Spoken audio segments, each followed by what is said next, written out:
बिस्मिल्लाहिर्रहमानिर्रहीम। अस्सलाम वालेकुम नाज़रीन, आप यूट्यूब चैनल देख रहे हैं। मैं इमरान खान हूं। ये अपने गौर से सुनना है वीलॉग। तो आसिम मुनीर साहब को ये समझ आ गई कि ये लोग किसी के भी सगे नहीं है। जिस दिन मेरी वर्दी उतरेगी ये मेरी भी बैंड बजा देंगे। इमरान खान का खौफ तो उनको है ही। उनके दिमाग में ये बात बैठी हुई है कि इमरान खान का रास्ता रोकना मुमकिन नहीं है। प्रेशर बढ़ता जाएगा, एक वक्त आएगा इमरान खान को छोड़ना पड़ेगा। मुल्क चल ही नहीं रहा। अगर मुल्क को चलाना है, सियासी इस्तेहकाम लेकर आना है, तो इमरान खान को जेल से बाहर निकालना पड़ेगा। लेकिन अगर वो जेल से बाहर निकलकर रेलिवेंट हो जाता है और इक्तदार में आ जाता है तो मेरी तो ऐसी तैसी फिर जाएगी, क्योंकि हमने तो वो सारा काम कर दिया हुआ है जो जिसकी आइन और कानून इजाजत ही नहीं देता। लिहाजा अपने आप को बचाने के लिए इस्तिस्ना ले लो। तो ऐसा नहीं है कि खाली इमरान खान से बचना है। इमरान खान तो आ रहा है और उसने तो आना है, और वो इसलिए आना है, आज नहीं, कल नहीं, साल नहीं, जी कितनी देर रोक लेंगे। मुल्क में इस्तेहकाम ही नहीं आएगा तो अल्टीमेटली तो इमरान खान को बाहर आना है। तो इमरान खान बाहर आएगा तो उसको इक्तदार मिल जाएगा, ये ऑब्वियस है। बस सिर्फ कोशिश ये करनी है कि उसको 2/3 अक्सरियत ना मिले, क्योंकि अगर उसको 2/3 अक्सरियत नहीं मिलेगी तो वो आईनी तरमीम नहीं कर सकेगा और फील्ड मार्शल अपनी जिंदगी में एंजॉय करेंगे और वो सऊदीया में एक नए ओहदे के ऊपर जा भी सकते हैं। तो एक तो PMLN और पीपल्स पार्टी का उन्हें पता है कि ये बड़े बदीद लोग हैं, ये जैसे ही मैं ओहदे से उतरूंगा ये मेरी ऐसी तैसी फेर देंगे, लिहाजा मैं ओहदे से उतरता ही नहीं और मैं अपनी इम्यूनिटी ले लेता हूं, इस्तिस्ना ले लेता हूं। और दूसरा उन्होंने ये किया कि इमरान खान से बचने के लिए अपने इर्द गिर्द एक आईनी दीवार खड़ी कर ली। इसको और सिंपल कर लें, इमरान खान की जलगार हो रही है। वो जेल से बैठकर आसिम मुनीर साहब को ज़हनी मरीज करार दे चुके हैं। अब इमरान खान जिस आदमी को जो कहते हैं ना लोग, उसको वो इमेजिन करना शुरू हो जाते हैं, उसकी हरकतों सकनात पे नजर रखना शुरू हो जाते हैं कि यार ये ज़हनी मरीज वाकई तो नहीं है। शहबाज शरीफ को अर्दली जब से कहा है वो तब से अर्दली लगना शुरू हो गए हैं। मैं सीरियसली आपको बता रहा हूं कि मेरे अपने दिमाग में एक इमेज बन गया कि यार वाकई ये हरकतें तो वही हैं। तो अब ये भी एक बड़ी दिक्कत है कि इमरान खान साहब ने उन्हें ज़हनी मरीज कह दिया। प्रेशर तो इमरान खान साहब ने जेल से दबा के डाला हुआ है आसिम मुनीर साहब के ऊपर, और उन्हें नजर भी आ रहा है कि इसको मैं कब तक आखिर रोकूंगा। तो एक तो वो खतरा है, और ये खतरा ना PMLN के कुछ टाउट्स और कुछ टाउट्स हैं एस्टेब्लिशमेंट के, और कुछ PMLN के अपने लोग भी हैं, और वो अपने मुंह से बरमला अब ये कहना शुरू हो गए। उनके ट्वीट्स मौजूद हैं रिकॉर्ड के ऊपर, उनके स्क्रीनशॉट इस वक्त सोशल मीडिया पे गर्दिश कर रहे हैं। नजम सिटी का ऐसा ही स्टेटमेंट है कि एक्चुअली ये आसिम मुनीर साहब ने अपनी मुस्तकबिल की प्रोटेक्शन हासिल की है जिस वक्त इमरान खान साहब इक्तदार में आ जाएंगे। क्योंकि सारे डराते थे ना कि इमरान खान आ गया तो ये कर देगा, तो वो कर देगा, तो आपको नहीं छोड़ेगा, तो उसको नहीं छोड़ेगा। हालांकि इमरान खान ने कहा भी कि मैंने किसी से बदला नहीं लेना, मैं अपने मुल्क की खातिर बात करना चाहता हूं। लेकिन ये सारे डरे हुए हैं, सहमे हुए हैं। अब जिसके दिल में चोर हो वो डरता ही है ना, हर आदमी तो नहीं डरता। मुज़ाकरात तो इमरान खान साहब कहते हैं करने चाहिए, बड़ी अच्छी बात है, लेकिन हुकूमत ये बताए कि उसके बाद इख्तियारात हैं। क्या वो इमरान खान साहब की मुलाकात भी करवा सकते हैं मुज़ाकराती टीम से? तो वो नहीं करवा सकते, उनके पास तो इख्तियारात ही नहीं है। जब उनके पास इख्तियारात नहीं है तो मुज़ाकरात क्या करवाएंगे? इसीलिए इमरान खान साहब कहते हैं जिनके पास इख्तियार है मुज़ाकरात उनसे करो, बात उनसे करो। जैसे डोनाल्ड ट्रंप ने फील्ड मार्शल को बुलाया, उनसे बात की, उन्हें पता था बाकी सारे अर्दली है, इस आदमी के पास इख्तियार है, इसको बुला लो, बात करते हैं इससे। इसी तरह इमरान खान भी यही कहता है कि भाई जिस आदमी के पास इख्तियार है, जिसके पास सारा कंट्रोल है, उसको बुलाओ, बिठाओ, उसके साथ बात करो कि भाई क्या करना है, अब मुल्क को कैसे आगे लेकर चलना है। बेड़ा गर्क हो गया हर चीज का, और बेड़ा गर्क कैसे हुआ है मैं आपको बाद में बताता हूं। ये लफ्ज आप याद रखिएगा कि बेड़ा गर्क हो गया, मैंने आपसे कहा। आगे आप ये देखें कि तहरीक इंसाफ तहरीक चलाने के लिए जो आपको ग्राउंड पे चीजें चाहिए होती हैं वो सारी मुकम्मल है। इस वक्त बदतरीन महंगाई है, खौफनाक बजट हुकूमत ने पेश किया है IMF का दिया हुआ, जिसने लोगों की कमर तोड़ दी है।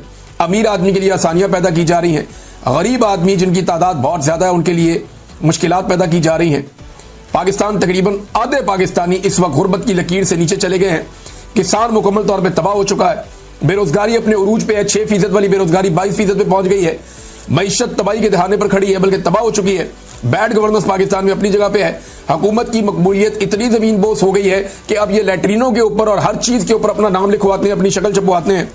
अपोजिशन जो है वो इस वक्त मकबूल है। इमरान खान साहब की मकबूलियत का तोती बोलता है। ये फौज ने सर्वे करवाया अली अमीन के मुताबिक, उसमें इमरान खान साहब की मकबूलियत 88% आई है। अब बस एक मोमेंटम बनाने की जरूरत है। ये सारे लोग छिड़े हुए हैं, बहुत परेशान हैं, बहुत इस हुकूमत से खाइफ हैं। इन लोगों के अंदर एक मोमेंटम बनाने की जरूरत है तहरीक का, और फिर ये तहरीक खड़ी हो जाएगी। और इस दफा तहरीक ऐसी नहीं है कि सबने जाना है इस्लामाबाद की तरफ। आप सारे इस्लामाबाद की तरफ जाते हैं, रस्ते में 50,000 पुलिस वाले इस्तेमाल होते हैं तो वो रोक लेते हैं। अब अपने अपने शहरों में, अपने अपने इलाकों में, अपनी अपनी जगहों पे अगर मुल्क को बंद किया जाएगा तो बड़ी मुसीबत बन जाएगी इस हुकूमत के लिए। अच्छा, इस मोमेंटम को बनने से पहले तोड़ना एक वजह और भी है कि जरूरी है। अब नाज़रीन, इमरान खान साहब जेल के अंदर बंद है, कैद तन्हाई में, और मुलाकातें बंद की हुई है बिल्कुल ही। लगभग 70 दिन हो गए। एक आधी मुलाकात उनकी बहन से करवाई गई थी। अगर आप नवंबर से गिन लें, 4 नवंबर से लेकर अब तक मुलाकातें हो नहीं रही इमरान खान साहब की, और कोई स्ट्रेटजी भी नहीं आ रही। इमरान खान ना पाकिस्तान तहरीके इंसाफ का 99% ही आप ये समझ लें, क्योंकि हिकमत अमली इमरान खान साहब ही बनाते हैं, वही बैठते हैं, वही तहरीक पैदा करते हैं। वो इस उम्र में भी इमरान खान साहब जो है वो सबको इकट्ठा करके रखते हैं। मुझे अच्छी तरह याद है कि इमरान खान साहब एक एक दिन में 2-2 मीटिंग्स करते थे बयानिए के हवाले से।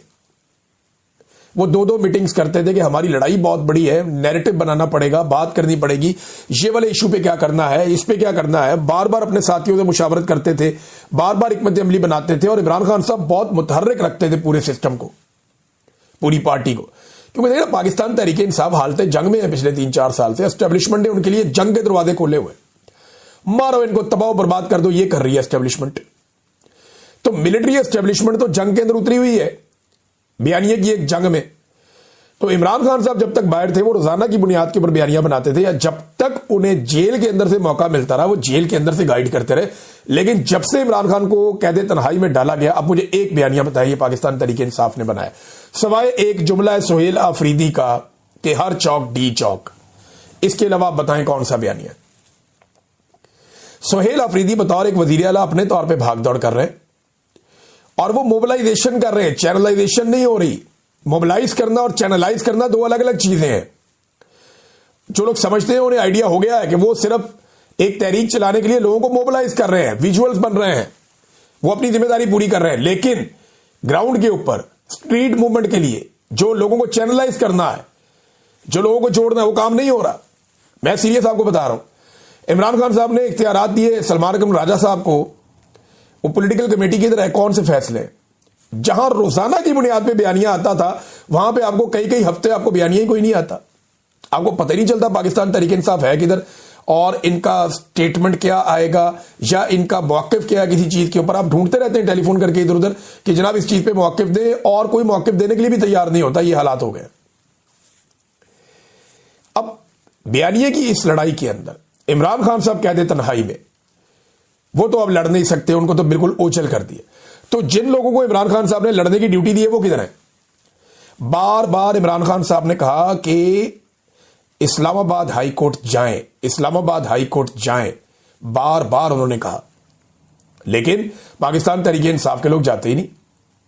जाते हैं तो चंद लोग चले जाते हैं। 350 की तादाद है आपकी, 300 से ज्यादा हैं आप। MNAs, MPAs, सेनेटर्स 350 है। ये सिर्फ वो है जो अरकान असेंबली है। ये 300 से ज्यादा लोग चले जाएं अगर रेड जोन में हाई कोर्ट की बिल्डिंग के अंदर, और जजों से अपने वकला के साथ खड़े होकर इंसाफ मांगे, और वकला तंजीमें जो इमरान खान के साथ हैं वो भी वहां पे उनके साथ जुड़ जाएं, तो शाम के वक्त घसीट